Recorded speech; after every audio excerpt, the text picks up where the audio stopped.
Welcome to today's live IELTS class. My name is Adrian and I'm streaming to you live from Hungary here in the heart of Europe. I hope everybody has had a great week and is looking forward to a fantastic, productive, and relaxing weekend. In this class, we are looking at IELTS reading strategies for how to get high scores. This is for the academic version of the exam. However, for the general version, reading section 3 is quite similar to that of the academic passages. This is a members chat only class, and we have Alexandra and Rodrigo joining in. Hi, Alexandra. Hi, Rodrigo. Of course, everybody is welcome to view, and you will have an all chat class in 90 minutes that will focus on the parts 3 and 4 of the listening section. So make sure you're present for that. Hi for Dobbs.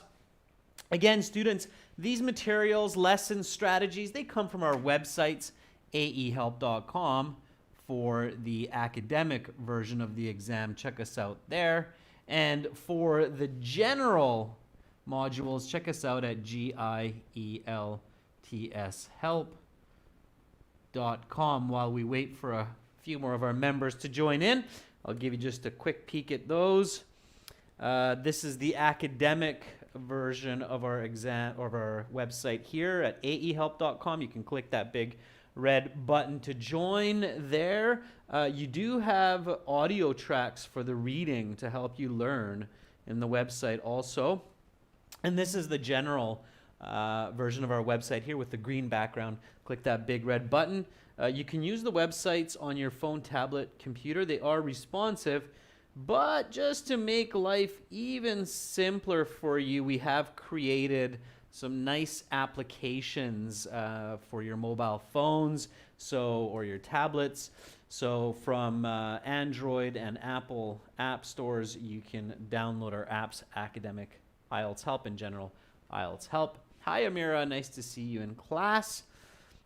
I got your emails and responded to them. I saw your most recent one. I haven't responded to that, but I will respond to that, Amira. So hang tight. I'll answer your question later today in a few hours.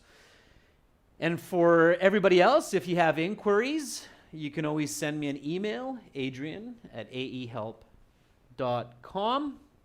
You can buy our books on Amazon. Search for AE Helps Academic IELTS and GE Helps General IELTS if you want the exam books in paperback electronic versions. Again, reading followed by listening today. Tomorrow, speaking part 2 and 3. All right. So let's take a look at our reading passage for today. So here we have reading passage 2 coming out of our exam book 2, test number 4. Why do some people have red hair? That's the title. Okay. Tip number 1, students, always read the title when you are confronted by a passage and think critically about the title. The title is basically the shortest summary possible of the contents in the passage. So what you need to do is you need to read the title and then think critically about it. And in this case, we have a nice title because the title itself is a question. So tip 1, always read the title and search your memory banks to gather as much information as possible, predicting the contents of the passage. Okay, so here the passage title is why do some people have red hair? So when you think critically about this, so what is red hair? Okay. It is an orange-like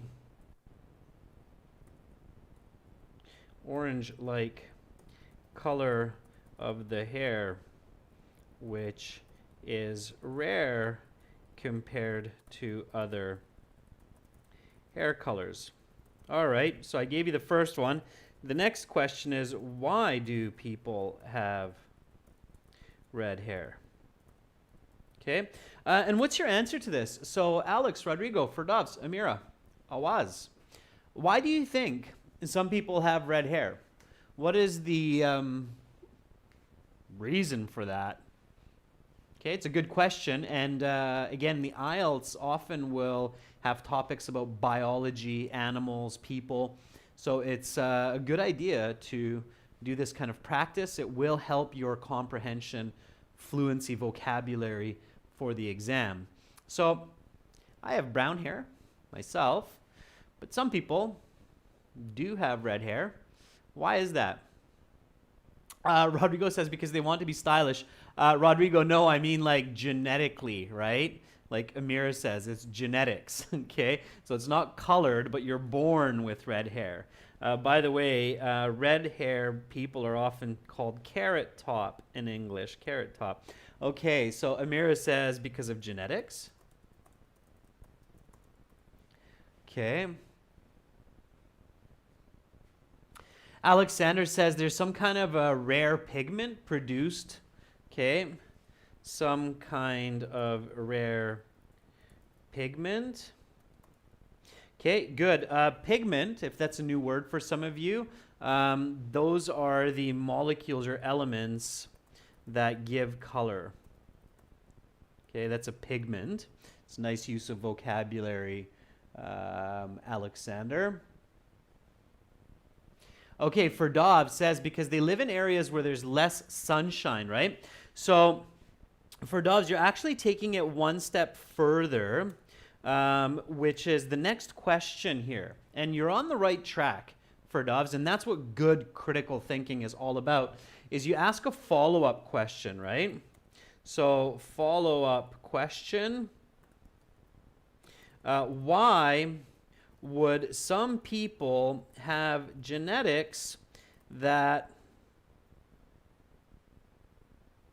produce red hair?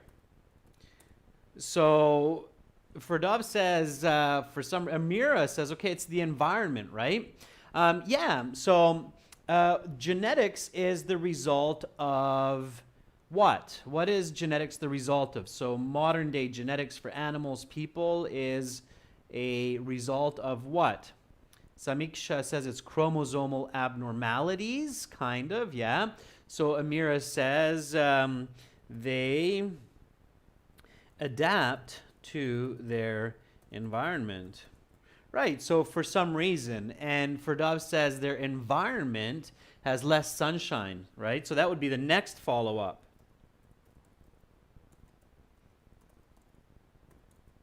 What environment? Okay, and Firdavs says environment with less sunshine. All right, so that's of course if you know that much about it, but what's important here, students, is the logic, right? So you ask the question, why do people have red hair? And you realize, oh, okay, it's probably because of their genetics, so they inherit it from their parents, their grandparents. Why would some people have genetics to produce red hair? Well, it's probably because they've been adapting to their surroundings, right? And the word that I was hoping somebody would throw out for me is the word evolution, right? Okay. Now, there's no denying evolution. We can see it in real time with insects and other small animals that reproduce quickly, or even bacteria. So follow-up question is, what environment, right? So what kind of environment do people live with red hair? So what nationality or what groups of people have red hair? What do you think? Rodrigo? Preeti? What nationality of people do you most commonly see with red hair? Is it people from Nicaragua, from China, from the US?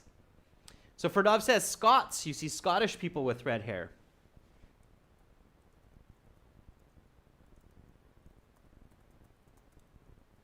Scottish, sure. Ferdov says some English people, yeah? There's others, not just English. Rodrigo says, just generally speaking, northern people. So people living in the north, yeah.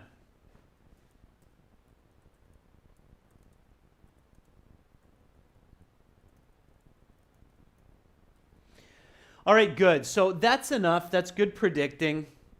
Again, this is happening fast, students, in your brain. Now you look at the questions, okay? So after you read the title, you predict. Then you take a peek at the questions, see what's going on there. So here we have some fill in the blanks. And it says, choose no more than 2 words from the passage. So the words should be the same words that you see in the passage for each answer. This question, you should review it before you read the passage because all of this information, all of this content is somewhere in the passage, right? So let's read it together. Viewers, members, this is a reading class, so read with me. Please don't just listen to me read, but read with me. And if possible, please read aloud, okay? So aloud reading is great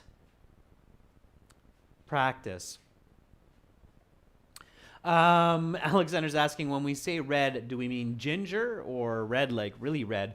No, we mean like ginger, Alexander. Red hair, we mean like kind of that orangey color. Okay? All right, here we go. Let's read this together. Repeat and read after me. Red hair is common in countries from Western Europe. A gene is one which can only be transmitted from generation to generation if both parents possess it.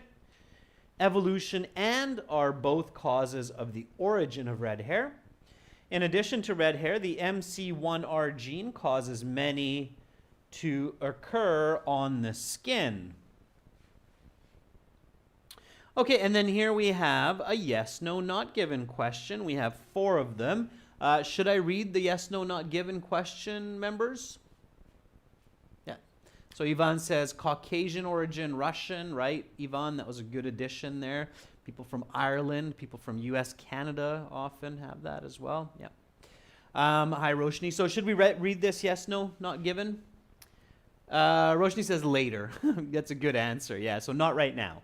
Absolutely. There's false and not given information here, so this will just confuse us, right? So we don't read that. And then we have a complete the summary using the list of words. So here we have a summary. Again, it's like the fill in the blanks. We can read this, review it before we read because all of this information is somewhere in the passage. Redhead misconceptions. Okay, if you don't know that word yet, that's okay. Redheads have suffered from a number of negative stereotypes throughout their history. Notable, in some cultures, they were thought to lack a. Today, conversely, they are thought to be enjoyable and something people. The perception that redheads are dying out is entirely because the MC1R gene is recessive and can miss.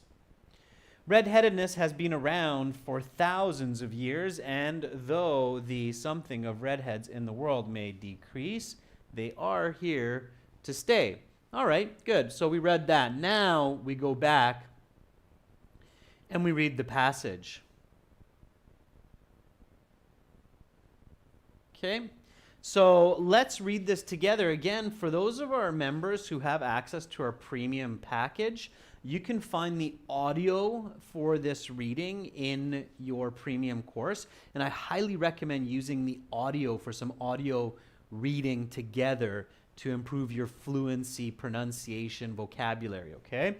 You'll find that in the audio CDs section in your premium package course. Right now, I'm going to be your voice. Read with me, okay? Read with me. So here we go from the top with the introductory paragraph. Red hair is an exceedingly rare trait, especially in areas of the world such as Asia, Africa, and South America. In Western Europe, however, red hair is relatively common. In some countries, such as Scotland, red hair is more common than blonde hair. Additionally, countries with historical immigration from Western Europe, such as the United States and Canada, also show high incidences of red hair. Red hair has been around for thousands of years, if not far longer. There are ancient Greek accounts of redheads and even ancient Egyptian ones. The story of why people have red hair is interesting and has to do with genetics, evolution, and geography.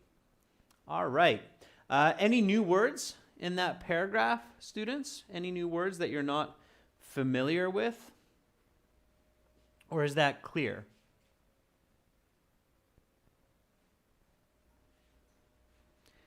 If there are some new words or new vocabulary that you want me to explain, let me know. Otherwise, we will continue reading. Thank you, Ferdovs, for answering my question. Okay, now importantly, before we go on, Rodrigo says the word trait. Okay, let's take that word then. This is an exercise that you should do when you're practicing at home. So, rare trait. Okay, trait. So let's take the word trait. All right, Rodrigo, sure. We'll take the word trait real quickly here, and I'll show you what you need to do. So, Rodrigo, when you're reading a passage like this, and of course this is for everyone, when you see a new piece of vocabulary, underline it. Then in your vocabulary book, so you should do this, read the paragraph and then do this after. So, okay, so you write the word trait. You realize that it's a noun. Okay, then you give the definition. It means characteristic.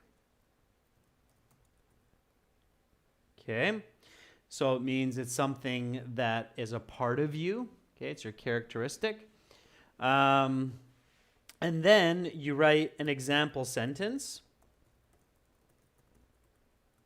using the word trait. And let's see if some of our members know what has to be included in your example sentence. And this is very important, Rodrigo. You always want to write an example sentence using the new vocabulary. Never just write it down and then go, okay, I'll remember to review it later. No, you won't. You'll forget it. So example sentence. And the example sentence, and Rodrigo, maybe this is why you didn't remember it. Your example sentence should have this. What should it have? Okay, what should the example sentence have?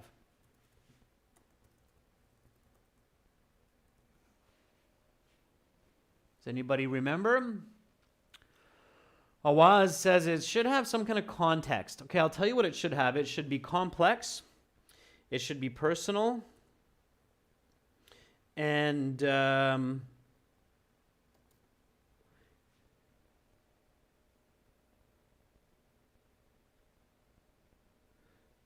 yeah, complex, personal. There's one more that I'll remember here in a second.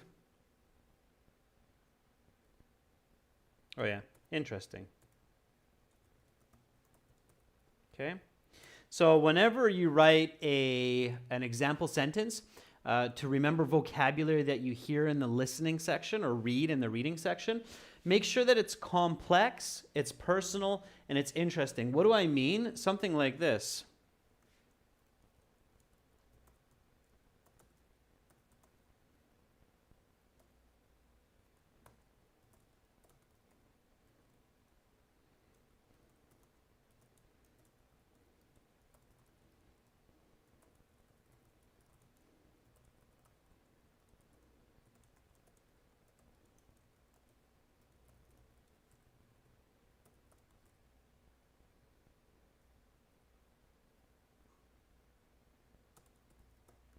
All right.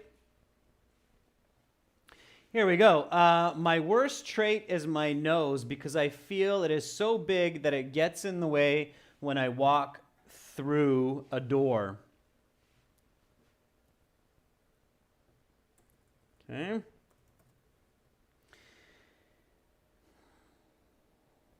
And there can be physical and personality traits. All right. And I highly suggest, whenever possible, to use different colors for the new words that you're learning. All right. Thank you, Yvonne. So here, notice that the sentence is interesting. It's personal. It's got I in there. It's interesting because I'm talking about my giant nose that gets in the way when I walk through a door. And it's complex. I'm using because, showing cause and effect, and even condition, when. Okay? So this sentence will not only help me to remember new vocabulary from my reading, but also will help me to use that vocabulary when I need to. Okay? So every time you learn new words, make a sentence that's interesting, personal, okay, and complex. All right, it's really, really important, right? And the synonyms are as you learn in the definition. So that's in step number 1 when you write characteristic. If you want to learn more synonyms, look it up in a thesaurus or dictionary. Does that make sense, students? The importance of doing that regularly while you're getting ready for the exam? Is that sensible to you? Okay, hopefully. So here, always pay attention to the thesis in the introduction. So the story of why people have red hair is interesting and has to do with genetics, evolution, and geography. This is the introductory paragraph, so this is your thesis statement. Okay? And the IELTS people are very good at writing accurate thesis statements. So what do you think body paragraph 1 will be about? Okay. So according to this thesis statement, what is body paragraph 1 going to be about? And I'm hoping that many of you right now, or members, are writing the word genetics. Yeah, that's right, Roshni, genetics, okay? Because that's what thesis point number 1 is. So what do you think body paragraph 2 or 3 might be about? Or 2 and 3 maybe, or just 2? Evolution, right? And what will the body paragraphs after that one be about? Geography, okay? Using the thesis statement to help your mind organize the content of the reading is super useful. And it's useful when you're searching for some answers as well. Okay? And I can see that you're getting that because that's what a thesis statement is about. It shows the argument, the voice, and the structure of the essay. So this is an essential sentence to help you in your reading, okay? Keep that in mind, all right? Okay, let's keep going. Let's read these paragraphs and answer some questions. Here we go. Again, let's read together. The gene for red hair is what is known as a recessive gene, which means that the gene can only be passed down to the next generation if both parents possess the gene, and even then the probability is only 25%. But it is important to note that not only redheads carry the gene for redheadedness. Rather, in some countries, up to 40% of the population carries the gene. This accounts for the birth of a redhead child to non-redheaded parents. The parents may not be redheaded themselves, but they carry the gene, and if their ancestry was to be analyzed, there would surely be redheads up and down their family tree. Okay, so interesting, visualizing a little bit about genetics. It's a recessive gene. Bonus question. What's the opposite of a recessive gene? So if the recessive gene is the weaker type of gene where both parents have to have it in order for the child to maybe have it, what is the counterpart of a recessive gene where one parent is enough to have it and there's a good chance that the child will have it? Awaz says it's a progressive gene. That's not what I learned in school, but I have heard it before. There's another way we hear it more commonly, Awaz, than progressive gene. Recessive, and Ferdov says powerful gene. Not quite, okay? Not quite, but I like your imagination, Ferdovs. That's right, Charlize, and it's called a dominant gene. Dominant gene. So the opposite of the recessive gene is the dominant. And the word dominant or dominate means to show power over another. Okay? So to show power over another. All right. It's just a little bit of added bonus information. When you do these kinds of exercises like recessive gene, and then you take a moment to think about, okay, what's the opposite? If I don't know, I'll check it on Google. Oh yeah, it's a dominant gene. This helps your active reading. Okay, so always read actively. Be interested in what you're reading. Find extra information when you're practicing at home. Let's keep going, okay? Read with me. Let's read together aloud. The specific gene for red hair is called the melanocortin-1 receptor, MC1R, and was discovered in 1995 by Professor Jonathan Rees at the University of Edinburgh. This gene is responsible for red hair, along with the other tertiary attributes associated with red hair, pale skin, and myriad freckles, for example. But why did people ever have red hair in the first place? The answer, some scientists think, has to do with evolution and geography. The places where red hair is relatively common, Northern Europe and Western Europe, have lower sunshine levels than other parts of the world. This lack of sunshine resulted in a lack of vitamin D production in its inhabitants. Exposure to the sun being humans' main source of the nutrient, which can result in rickets, a condition which can lead to the deformity of the bones. One of the side effects of the MC1R gene is that redheads more easily absorb vitamin D due to the low amounts of eumelanin in their bodies. On one hand, this results in a particular predisposition to sunburn. However, it also allows redheads to avoid rickets, even when underexposed to the sun. Okay, great. So here we have an interesting paragraph. Definitely some tricky words in here. Here's an important tip, students. When you're reading in the official exam, don't get stuck trying to pronounce new words. Okay, this is a very important tip. So even when you're reading, of course, quietly in your mind. So in the official exam,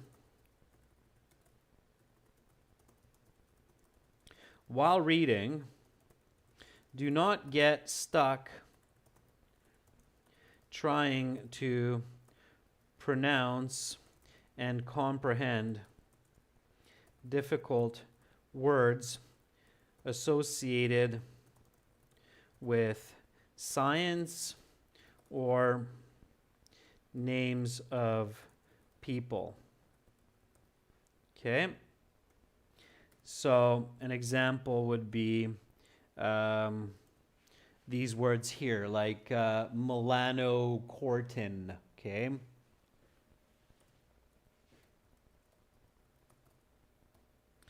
Or the other one here was the word eumelanin.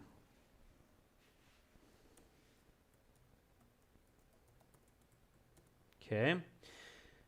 Or another example in this paragraph, Why? So members, can you tell me why I'm telling you this? So why not to get stuck reading these words? So why not stop and try to pronounce this word or read it clearly even in your brain? Why is that not a good idea? Why should you just kind of ramble through it? So if I were reading this during the IELTS exam, I would read it as the specific gene for red hair is called the melanocortin receptor and was discovered in 1995 by Professor JR at the University of Eden, this gene. So notice that even the name here and the name of the university, I just kind of went through it. So Awaz says it's wasting time. Yep, that's part of it. Okay. So because A, it wastes time. That's one part of it. Sure. Yeah, and Roshni, very good. Yeah, so Roshni, you've put your finger on it because it disrupts your fluency and comprehension. Okay.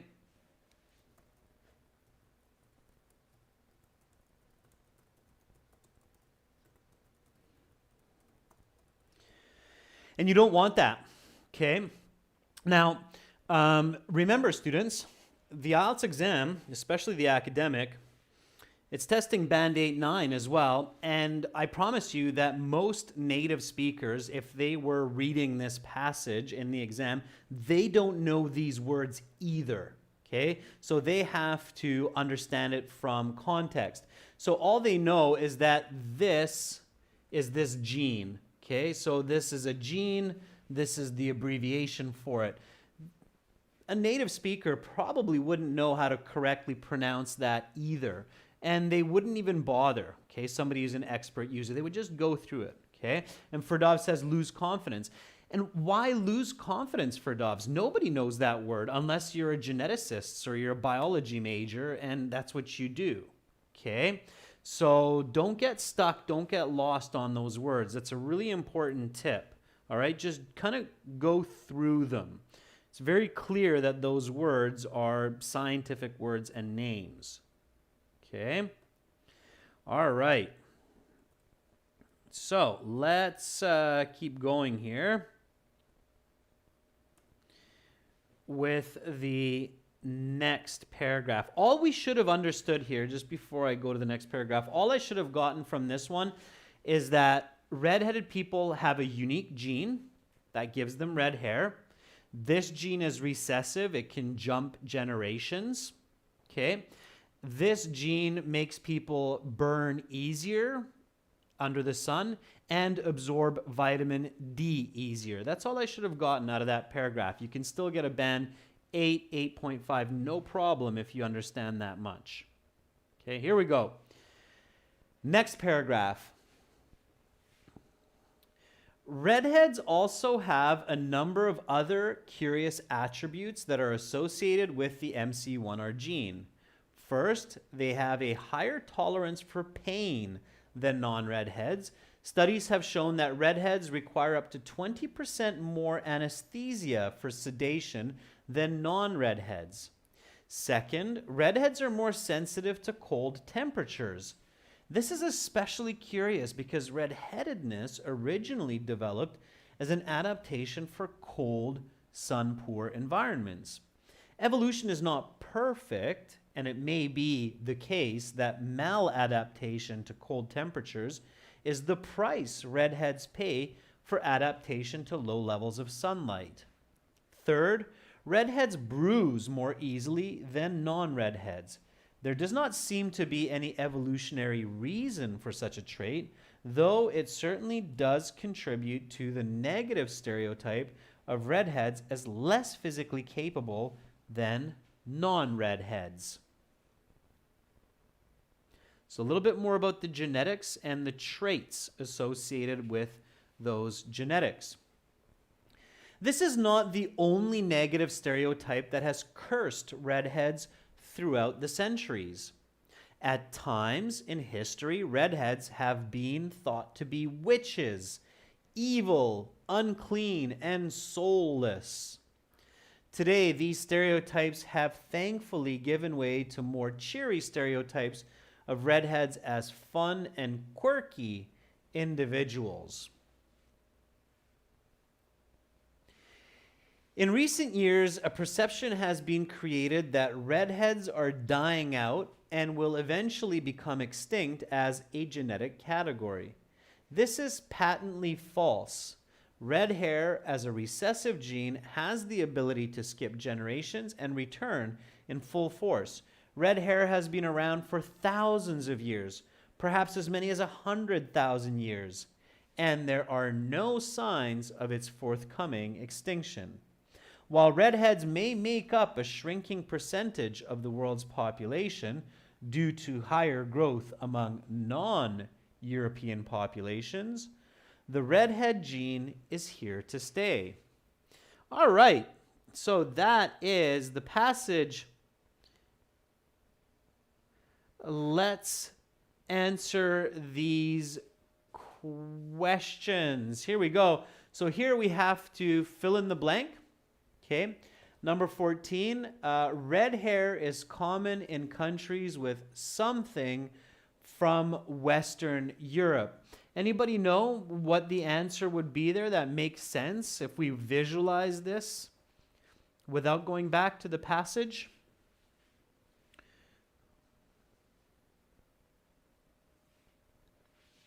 So red hair is common in countries with something from Western Europe.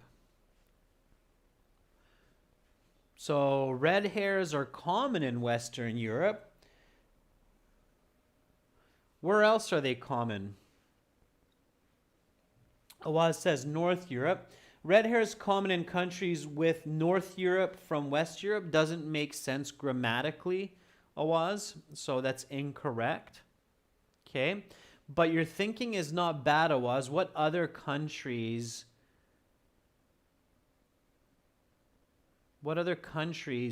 do we observe a greater population of redheads? Okay, now I'll give you another hint. Okay, from, whenever you have the word from, you should be thinking from to. And from to shows movement. Okay, so in countries with something from Western Europe. So here, with good logic, you may be able to figure out that this word has to represent some concept of movement. Okay, so it's not a location, it's not going to be a noun. Yeah, Amira, you're very, very close, okay? So with immigration, where did many people from Western Europe immigrate to? And again, I'm really encouraging your visualization here. So from Western Europe, like from England, Scotland, Ireland, France, where did a lot of Spain, where did a lot of those people immigrate to? Where did they go to in the last few hundred years? Hint, hint, it's where I live. Usually it's my homeland. That's right, Ferdovs, Canada and the USA. So Canada and the USA has a lot of immigration from Western Europe historically, right? Now, let's say that, ooh, Adrian, that was a tough one. I think I would have to go back and search for the answer. All right, so I'll give it to you. You're saying, Adrian, that's a tough one. I don't think I could pull that off in the real exam. I would have to search. So what would you search for? That's right, Rodrigo, USA, Canada, Russian America. Yeah, it's correct. So what would you search for? If you had to search here, what would you search for? Which words would you try to skim read for? What would be the most logical choice?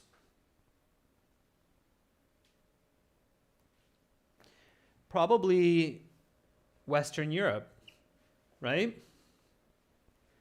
So I would search for the word Western Europe, and I would look in the introduction or somewhere in the first, second body paragraph. So let's say I do that, okay? Usually names like Western Europe right, with the capital W's. That's going to be easier to search for. It pops out a little bit better. So if I'm back at the introduction, right? Ooh, there's the word Western Europe. From, ooh, what comes before it? Immigration. Now here's the word historical. Maybe I will add historical immigration. They'll give it for both historical immigration or immigration. You'll get it correct. Okay, so there you go. All right, let's keep going. Again, ideally, members, for those of you who are looking for those really high bands, like 7.5 or more, definitely you should not be searching for all of the answers.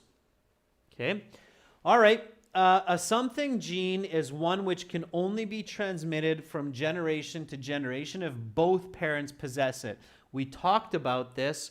What's that gene called in biology? That's right, Roshni. It's the recessive gene. Just make sure that you have the correct spelling.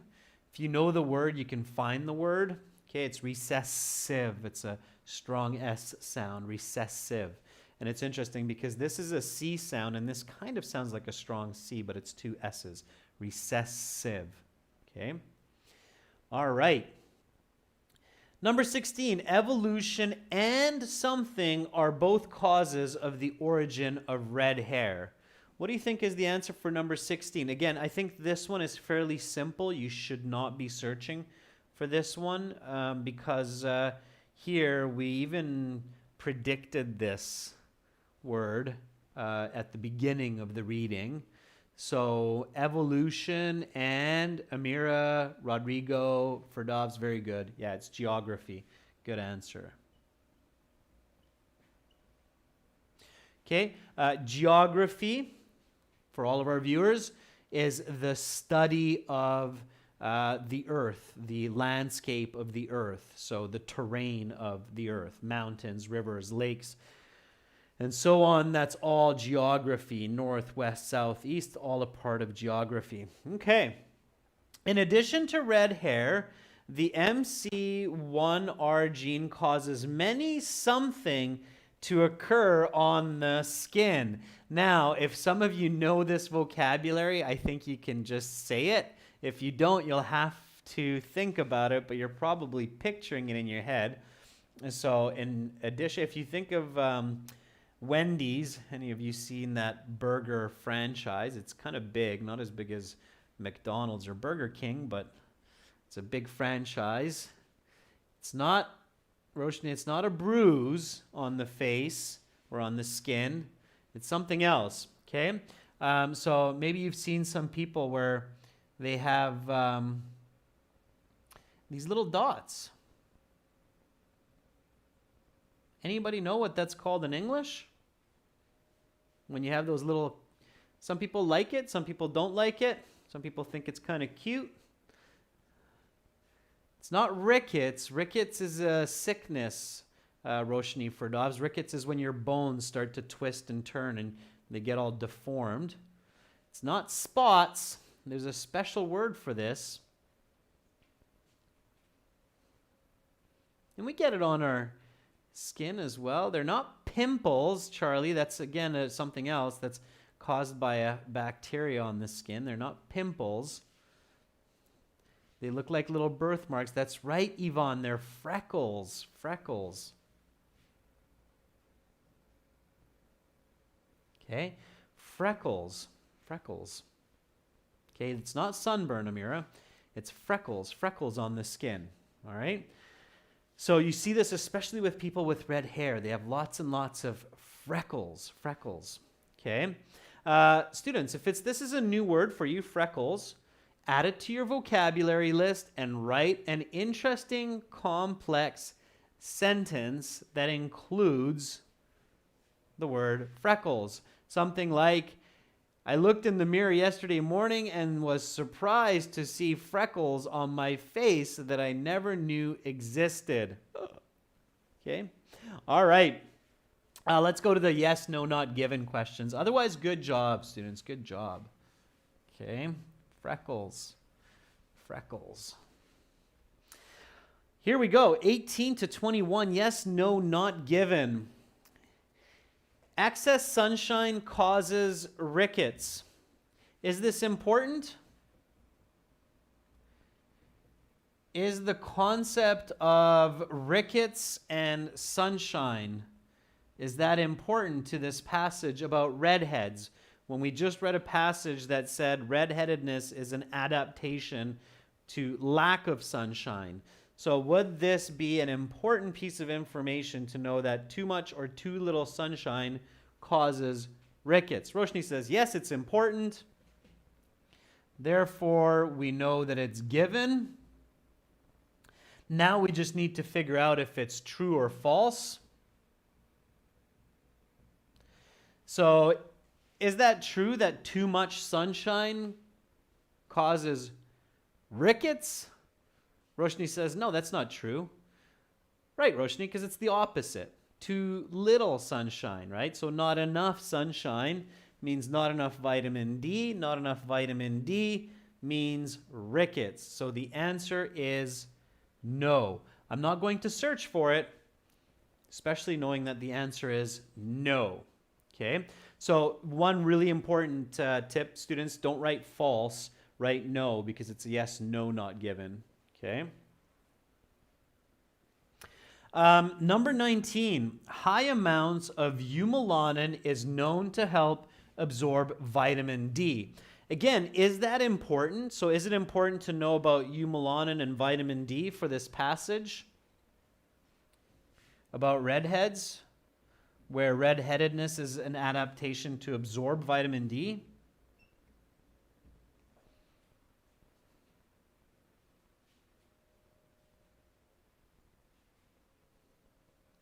Okay, Yvonne, I'll go back to it at the end, okay? Once I finish this. I'll keep your question in mind. So Roshni says, yes, it's important. So it should be given, right? So therefore it's given.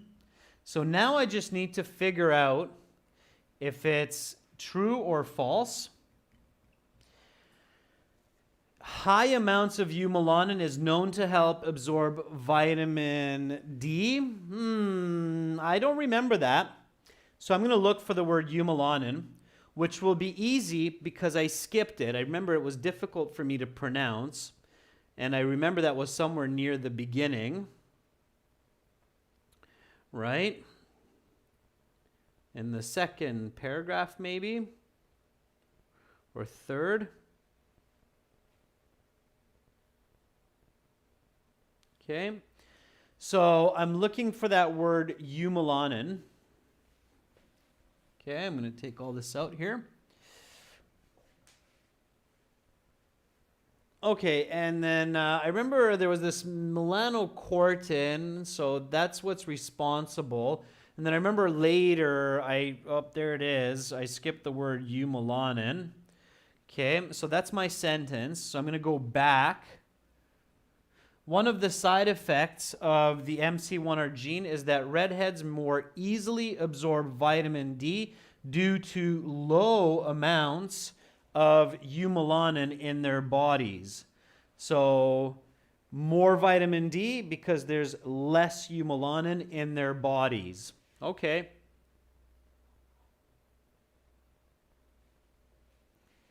High amounts of eumelanin is known to help absorb vitamin D.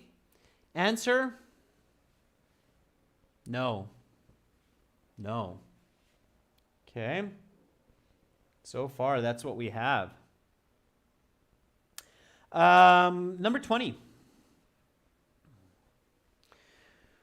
Redheads have difficulty adapting to their environments. This is present tense. It's not past tense. It's a general statement. Does the author discuss redheads' ability to adapt to their environment directly? Is that important? Okay. No, it's not important. So important for that. It's kind of a strange question to begin with. If you feel that a question is really strange, like this one, redheads have difficulty adapting to their environment, and you're thinking, that's kind of a strange question. Why would an author who's scientific even write something like that? Then you're probably thinking correctly, and it's because it's not given, right? Yeah, it wouldn't be given. So in an academic article, they wouldn't state something so strange, which is obviously not true anyway. Number 21, redheads are less physically capable than non-redheads.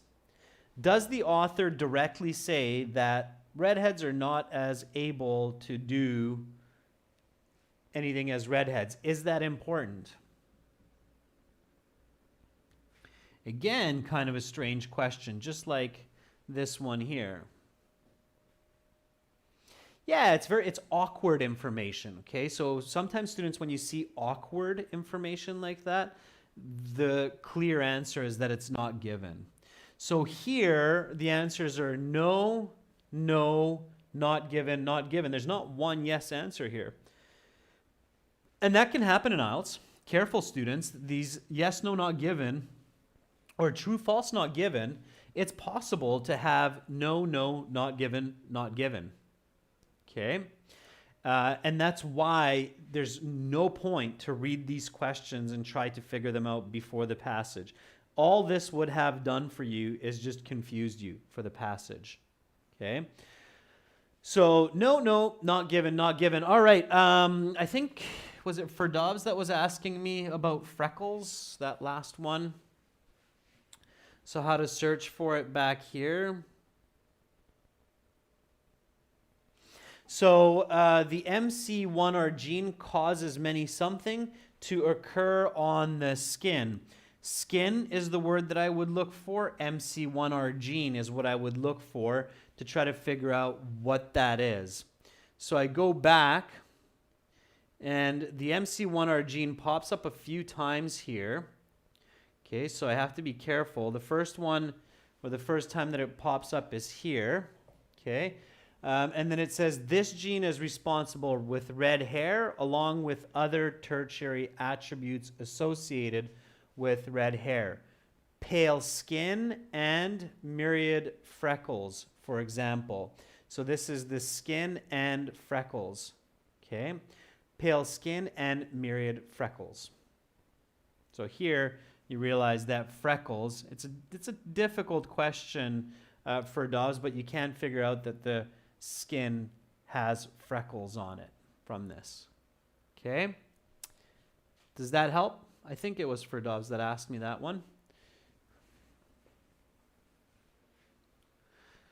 All right, members. We have one more set of questions to go. And unfortunately, I won't have time for it. So here is the summary completion. I'll leave these questions for you. Here are the choices for that. Okay. For those of you who have access to our premium package, you can find this passage in test 4. So you can work directly in your PDFs or in the computer-based digital versions of the exams as well. Okay. If you don't have access to those, then just finish that on your own. Send me the answers by email, and I'll give you the answer key. Okay. If you don't have access to the premium package, I think most of you know my email address. It's adrian@aehelp.com. All right, everyone, to all of our viewers, again, remember to join our premium courses at aehelp.com for academic IELTS and gieltshelp.com for general IELTS. I hope everybody found this class useful. Members, nice participation, and I can tell that a lot of you are really starting to figure out how these questions work and what is the logic behind answering quickly and accurately, and that's fantastic. All right, coming up in 30 minutes, listening parts 3 and 4, continuing from yesterday. I hope to see all of you there. Nice to see everyone in class. Bye for now.